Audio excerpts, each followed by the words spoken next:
Bonjour, j'espère que vous allez bien. Épisode 3 de Reprendre la mer avec Interentreprises. Vous vous souvenez? Nous allons vous faire aimer la mer. Tout d'abord, l'actualité.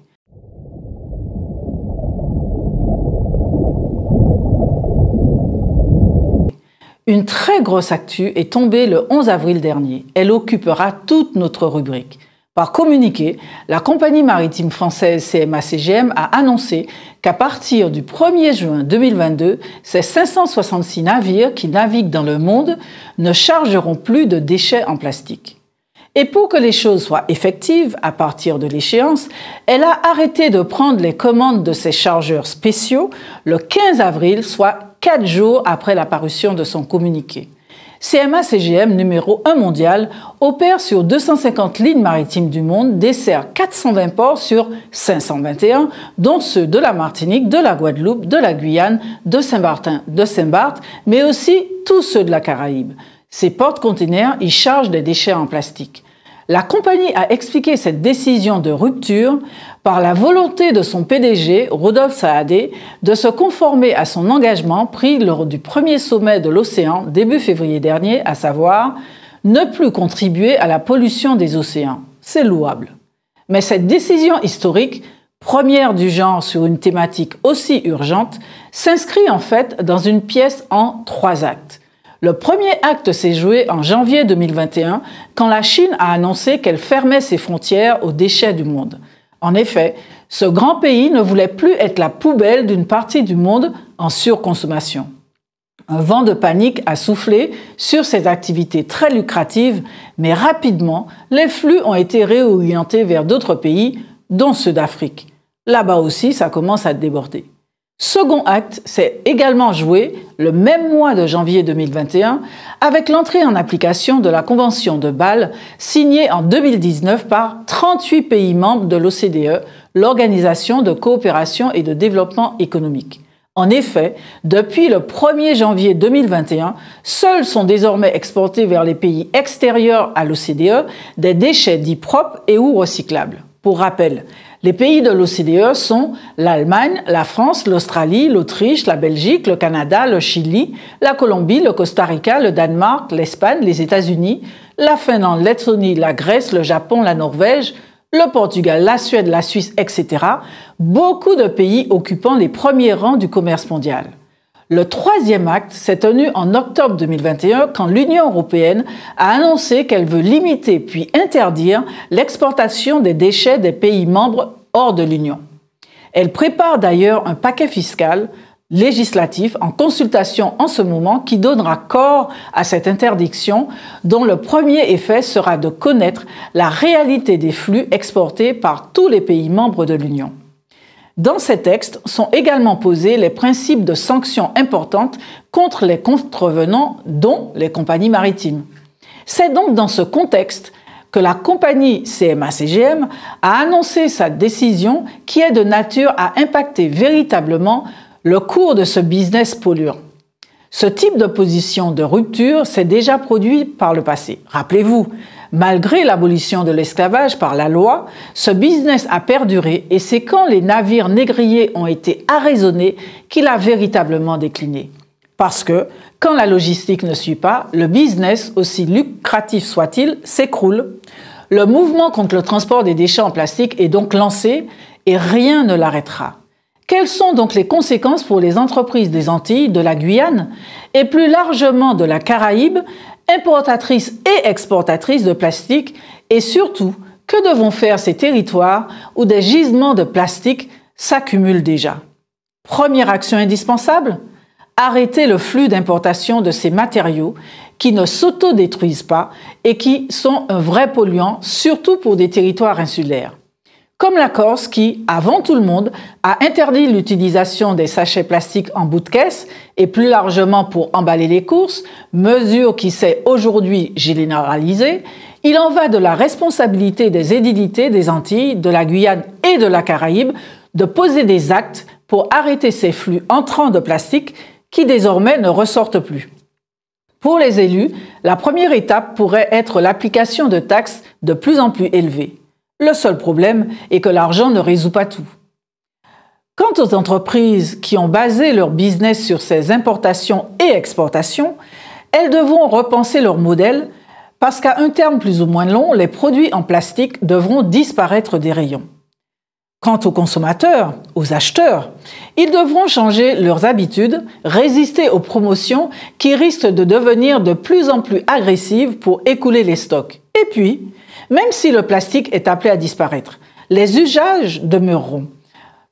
Il sera alors temps de réhabiliter certaines matières plus compatibles avec l'environnement, voire d'en imaginer d'autres, comme des contenants à partir de fibres de canne à sucre réutilisables et qui se décomposent totalement au bout de 3 mois. L'entreprise guadeloupéenne BioReview propose cette magnifique solution avec une matière première locale. Avec cette décision de la CMA-CGM, l'imagination et la créativité régionale doivent complètement se débrider. Et maintenant, notre invité.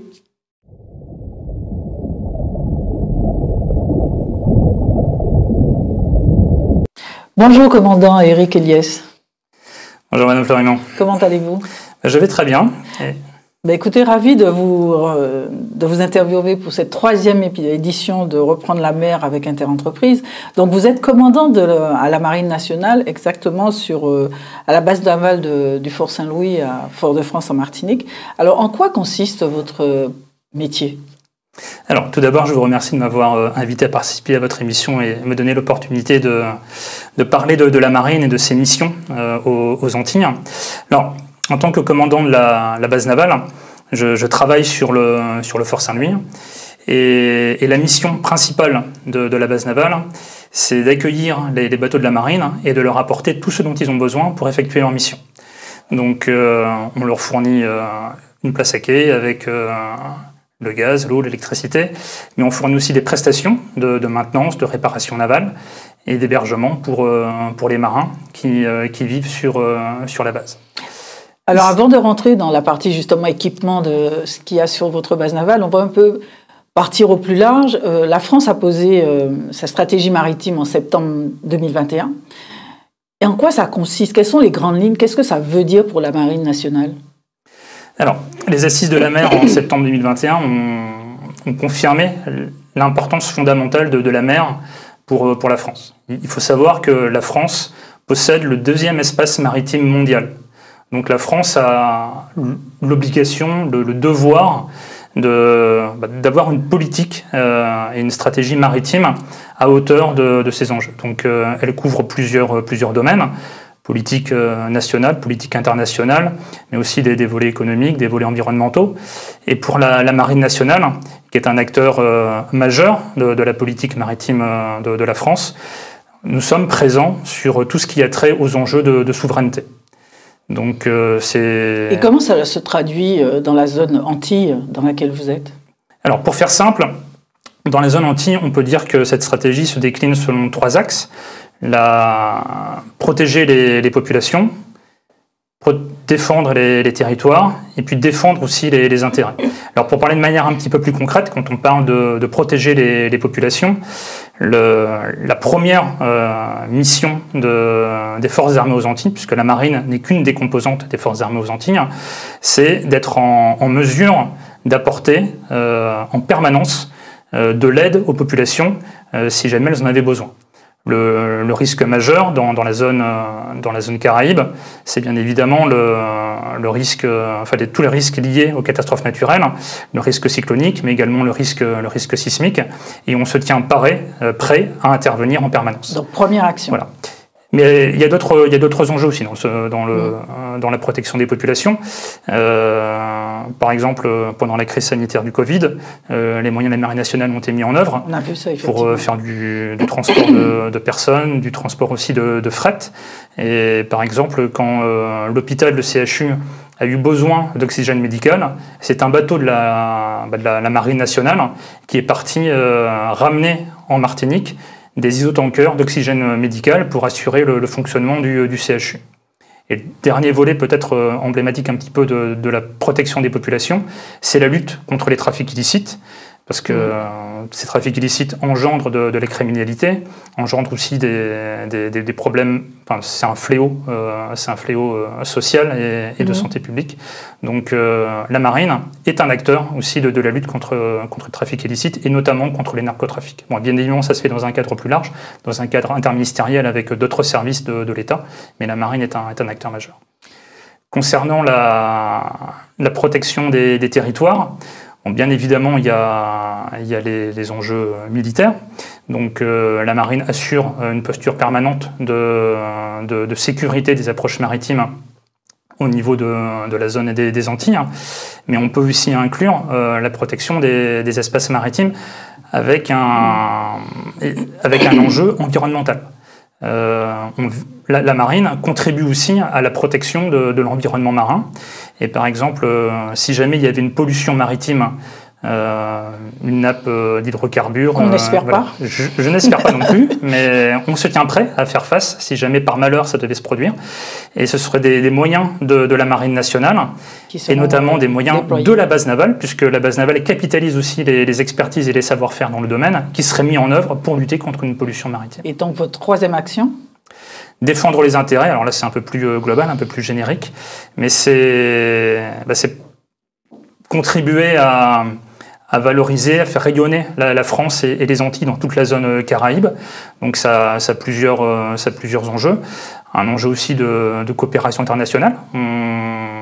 On est un vecteur en fait de coopération par des actions, par des escales dans les autres pays, hein, des exercices, des entraînements conjoints avec d'autres marines.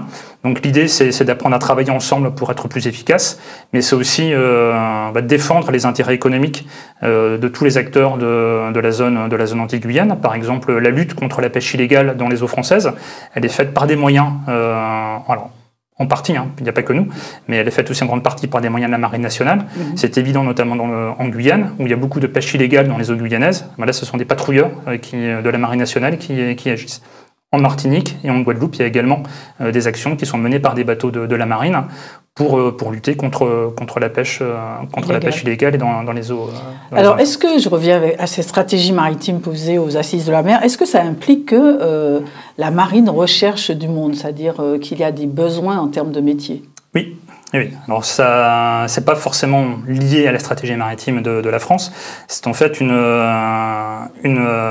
réalité permanente. La marine recrute et la marine recrute massivement.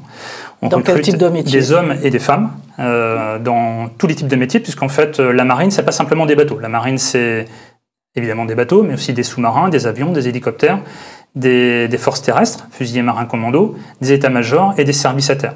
Donc, en fait, quel que soit le métier qu'on veut exercer, hein, on peut l'exercer dans la marine. Maintenant, et vous avez une idée du volume de personnes recherchées, par exemple, sur l'année 2022? Alors, on a des objectifs assez ambitieux de recrutement, puisqu'au niveau des armées, hein, on vise pour 2022 un recrutement portant sur 27 000 personnes, et pour les armées, on est sur 3 500 marins. 3 500 marins recrutés. D'accord. En fait, on a un flux assez important de départ et d'arrivée dans la marine. C'est dû à quoi? C'est lié en fait à notre pyramide de grade, à notre pyramide d'âge. Il faut savoir que dans la marine, la moyenne d'âge est assez jeune. Hein. Non, la moyenne d'âge dans la marine, c'est 26-27 ans. Donc on recrute beaucoup. Et on recrute à tous les niveaux de grade. On recrute au niveau officier marinier, au niveau des équipages. On recrute aussi à tous les niveaux de scolarité, bac, post-bac, ou même avant le bac. Et pour répondre plus concrètement à votre question sur les filières dans lesquelles on recherche de jeunes marins. Alors évidemment, la marine c'est une armée assez technologique. Hein. Les bateaux sont des systèmes d'armes assez pointues, assez complexes. Donc effectivement, l'électronique, c'est un enjeu fort pour nous. On recherche beaucoup d'électriciens, d'électrotechniciens. On recherche aussi des jeunes qui veulent travailler éventuellement dans le nucléaire, puisque la marine a plusieurs bateaux à propulsion nucléaire, sous-marins, et le porte-avions. Donc on recrute aussi dans cette filière. Et donc comment on accède à tous ces métiers en fait? Comment on est recruté par la marine? Alors on postule, on recrute. D'accord. Et la meilleure chose à faire, c'est de prendre rendez-vous avec le bureau de recrutement de la marine, soit au Fort Saint-Louis, soit au quartier Gerbaud, et puis de poser un dossier. Après, on recrute également dans des métiers plus génériques, comme par exemple les métiers de la restauration. C'est pas forcément bien connu, mais enfin, sur un bateau, il faut nourrir les marins. On vit, on mange. Donc on recrute beaucoup également dans les métiers de la restauration. On recrute aussi beaucoup dans le domaine informatique, réseau aussi de communication, système de télécommunication. On a beaucoup de besoins à pourvoir, aussi bien des hommes que des femmes, puisque toutes les composantes de la marine sont aujourd'hui ouvertes aux femmes. Et donc, vous êtes en poste depuis 2 ans au Fort Saint-Louis à Fort-de-France. Comment vous appréciez cette étape marine de la Marine nationale? Est-ce que la Martinique a des atouts par rapport à son implantation, par exemple? Oui. Alors, il faut savoir aussi que la marine s'est renforcée récemment dans la zone Caraïbe. Elle a même constitué une priorité pour la marine avec l'arrivée de bateaux nouveaux, aussi bien en Guyane que dans les Antilles. Et il y a en Martinique, mais même dans l'ensemble de la zone Caraïbe, dans les Antilles, beaucoup d'atouts en termes de... Alors, il y a des intérêts stratégiques, mais il y a aussi des atouts pour l'entretien de nos bateaux. Et également aussi le recrutement. Vous disposez de combien d'équipements, combien de bateaux? La base en Martinique, ça représente quoi en termes d'unités? Alors, la base navale en elle-même, c'est 120 personnes, 100 marins et 20 personnels civils, qui sont là pour assurer le soutien de 4 grandes unités, 2 frégates, le Germinal et le Ventose, un patrouilleur, la combattante, et un bâtiment de soutien et d'assistance, le Dumont d'Urville. Il y a également un patrouilleur de gendarmerie qui est basé en Guadeloupe. Et ensuite, on a aussi des relations suivies avec la Guyane, puisque les 2 patrouilleurs de Guyane, la Confiance et la Résolue, viennent aux Antilles pour y effectuer leurs arrêts techniques et leurs opérations de maintenance. Vous mutualisez en quelque sorte avec les 3 points, Martinique, Guadeloupe, Guyane, l'entretien des navires. Alors l'entretien se fait majoritairement en Martinique, parce qu'il y a des atouts en Martinique. C'est un hub logistique très bien desservi à la fois par les airs et par la mer. Il y a aussi un tissu industriel assez dense avec des personnes compétentes sur lesquelles on s'appuie pour faire réaliser des travaux ou des prestations. Et justement, comment travaillez-vous avec les entreprises locales? Est-ce qu'il y en a beaucoup que vous avez comme fournisseurs? Alors, contrairement à ce qu'on pourrait éventuellement croire, la Marine nationale, elle ne vit pas dans sa bulle. Elle est en relation permanente, quotidienne, avec tous les acteurs civils des Antilles, aussi bien étatiques que privés. Et on passe tous les jours des prestations, on achète tous les jours des prestations à des industriels privés de la Martinique. Par exemple, quand il y a de la manutention dans la base navale, pour faire venir une grue, j'achète la prestation. Il y a aussi des travaux qui sont effectués sur les bateaux, et ces travaux qui sont effectués sur les bateaux s'appuient en grande partie sur le tissu industriel local. C'est-à-dire la raison pour laquelle les patrouilleurs de Guyane viennent en Martinique, c'est parce que le tissu industriel est suffisamment dense pour pouvoir faire réaliser ces prestations. Et comment connaît-on ces prestations? Vous passez des appels d'offres? Comment ça fonctionne? Alors, il faut distinguer 2 types de bateaux. Il y a les grands bateaux, les 2 frégates, le patrouilleur et le bâtiment de soutien d'assistance, pour lesquels on passe des contrats nationaux. D'accord. Donc il faut suivre sur le site du ministère. On passe des marchés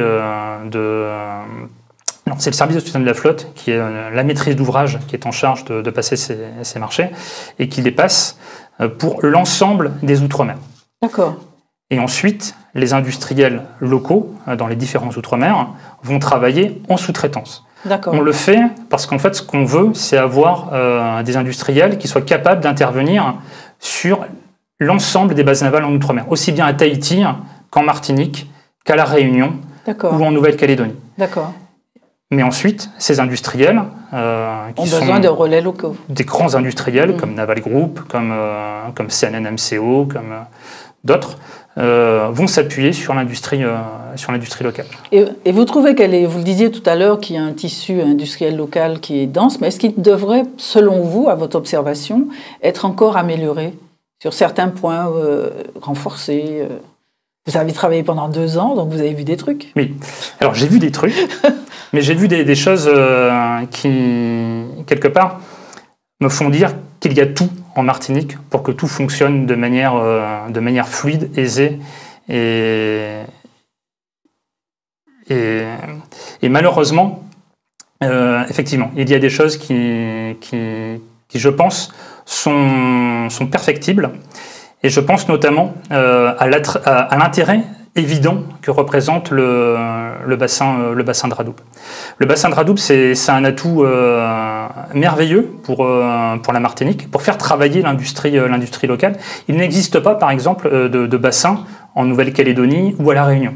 En Nouvelle-Calédonie, quand on envoie nos bateaux au bassin, eh ben on les envoie en Nouvelle-Zélande et on fait travailler l'industrie néo-zélandaise au lieu de faire travailler l'industrie locale. Pareil à La Réunion, il n'y a pas de bassin, donc les bateaux partent au Radoub à l'île Maurice et ce sont des industriels locaux là aussi qui vont faire l'essentiel de la maintenance. Donc il y a cet outil, donc je sais, il est un peu en restructuration, on dira. Voilà. Nous, on attend avec impatience la reprise d'activité du bassin de Radoub. Et quand il redémarrera et que nos bateaux pourront à nouveau faire leur passage au bassin dans le bassin de Fort-de-France, ce sera bénéfique et gagnant-gagnant pour tout le monde. En tout cas, à vous entendre, la Martinique a des atouts. En tout cas, ce bassin est là et devrait permettre de faire un flux d'activité plus important que ce qui existe aujourd'hui. Je l'espère. Et puis j'espère aussi qu'on trouvera des partenariats gagnant-gagnant pour fonctionner ensemble de manière optimale. J'ai un exemple en tête, par exemple en Polynésie, où en Polynésie, alors ils n'ont pas de bassin, mais ils ont un dock flottant. Et ce dock flottant est utilisé de manière mutualisée entre la Marine nationale et puis l'industrie locale via un agrément passé avec la Chambre de commerce et qui donne en fait satisfaction à l'ensemble des parties et qui permet d'utiliser au mieux les infrastructures et installations existantes sur le territoire. En tout cas, à vous entendre, il faudrait avoir encore plus d'imagination de manière à travailler encore mieux avec la Marine nationale. Il y a plein de choses. Il y a plein de choses à faire. Et moi, j'essaie de pousser quelques initiatives et j'espère qu'elles seront saisies. Merci infiniment, commandant Éric Eliès. Merci de tous ces éléments que vous nous avez apportés parce qu'effectivement, la marine est un acheteur important dans la zone et il n'y a pas de raison pour que nos entreprises n'en profitent pas complètement. Merci infiniment. C'est moi qui vous remercie.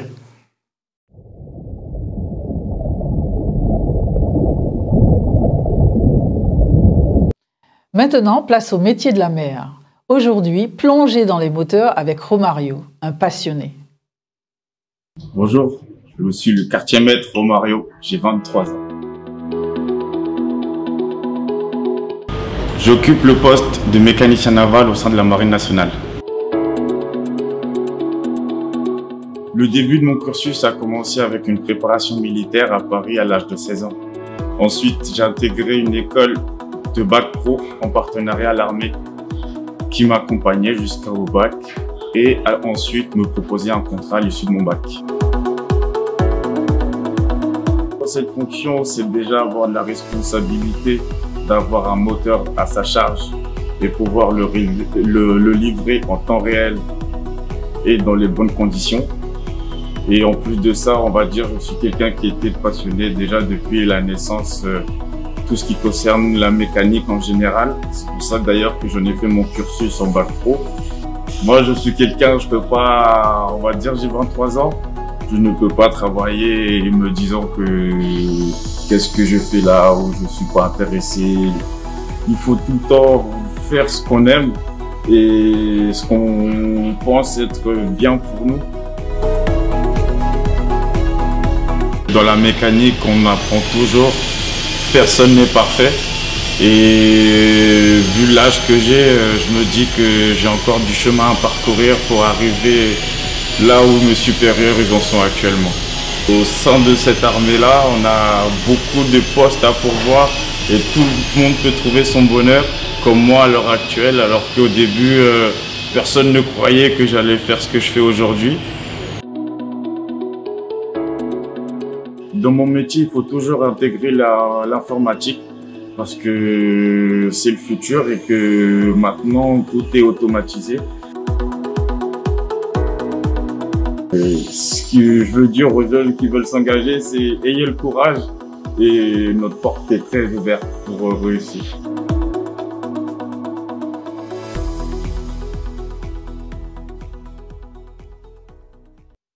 Voilà, reprendre la mer avec Interentreprise est terminé. Faites-nous vos suggestions, donnez-nous vos impressions sur reprendre la mer @interentreprise.com. Au mois prochain.